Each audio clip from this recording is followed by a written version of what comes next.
ఉల్లి మరియు వెల్లుల్లిని దీక్షల సమయంలో విశిష్ట పూజలప్పుడు తినకూడదని ఒక నియమం.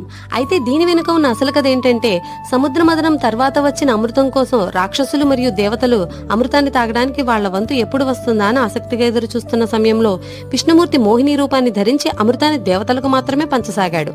అప్పుడు స్వర్భానుడు అనే రాక్షసుడు దేవతలాగా వేషం వేసుకుని అమృతాన్ని తాగాడు.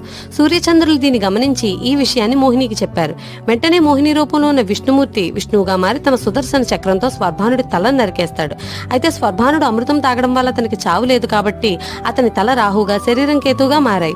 అయితే రాహు తెగిపోయిన గొంతు నుంచి భూమిపై పడిన అమృతపు చుక్కలు ఉల్లి మరియు వెల్లుల్లి మొక్కలుగా భూమిపై ఉద్భవించాయి. ఇవి రెండు అమృతం నుంచి పుట్టినవి కాబట్టి వీటితో అనేక ఆరోగ్య ప్రయోజనాలున్నాయి. అందుకే ఉల్లి వెల్లి చేసిన మేలు తల్లి కూడా చేయదు అంటారు. కానీ ఇవి రాక్షసుడి శరీరం నుంచి బయటపడ్డాయి కాబట్టి ఇవి విపరీతమైన ఘాటును కలిగి ఉంటాయి. అందువల్ల ఇవి సాత్విక లక్షణాలకు ఆటంకం కలిగిస్తాయని దీక్షల సమయంలో వీటిని తినరు.